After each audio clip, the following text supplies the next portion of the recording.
Cooker விசில மறந்து உணவு வீணாகி போச்சா? இனி அந்த கவலையே வேண்டாம். வழங்குகிறோம் உலகின் முதல் விசில் கவுண்டர் குக்கர், புதிய அல்ட்ரா குரோனோ. அல்ட்ரா என்றால் ஆரோக்கியம்.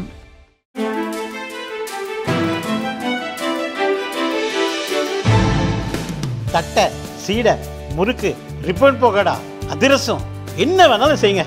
ஒரே ஒரு 5 லிட்டர் இதய மந்த்ரா கடல் எண்ணெய் பேக் ஒரு மாசம் முழுசுக்கும் அத்தனை சமையல் முடிச்சு விடலாம். இதய மந்த்ரா. கோயில் வாசல் நின்றுக்கிட்டு இருந்தேன். மடப்புறம் கோயில் ஒர்க் பண்ணுற சக்தி வந்தார், ஆஃபீஸில் ஒர்க் பண்ணுற சக்தி வந்தார். ஆட்டோ எடுத்துகிட்டு ஆஃபீஸ்க்கு வாங்க அப்படின்றாரு.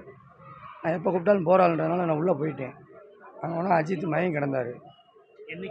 சனிக்கிழமை சாயந்தரம் 6 மணிக்கு மரம் ஒன்று இருக்குது, அங்கே கூட கொண்டாந்து பயம் கிடந்தாங்க. அங்கேருந்து நான் ஆஸ்பத்திரிக்கு ஏற்றினேன். ஆட்டோவில் ஏற்றி திருப்பணம் சிஹெச்சில் கொண்டாந்து இறக்கி விட்டுருக்கேன். போலீஸ்கார் ஒருத்தர் வந்தார். பேர் தெரியாது சார். அவர் என் கூட வந்து ஒருத்தர் ஆட்டோவில் வந்தார். அங்கே ஒரு 4-5 பேருக்கு 5 பேருக்கு மேலே இருந்தாங்க. அது போக அந்த ஆஃபீஸில் ஒர்க் பண்ணுறவங்க எல்லாருமே இருந்தாங்க.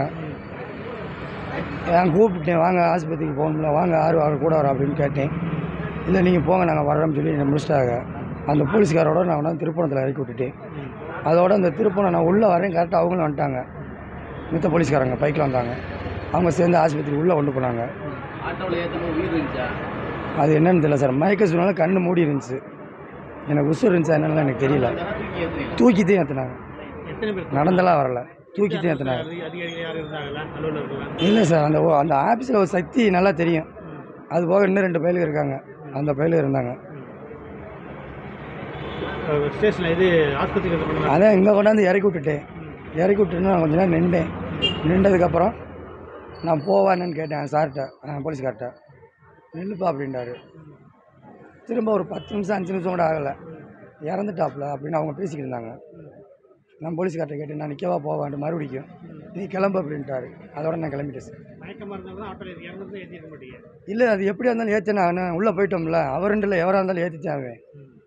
அவர் செத்தாலும் சரி, உசுரோட இருந்தாலும் சரி, ரோட்டில் இருந்தாலும் ஏற்றித்தான் போகணும். கூப்பிட்டாங்கல்ல பாவம்.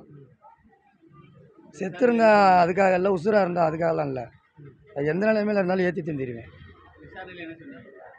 நான் எனக்கு நடந்தது சொன்னேன் சார். இதே தான் சார், இதே நடந்துச்சு, இதை சொல்லியிருக்கேன்.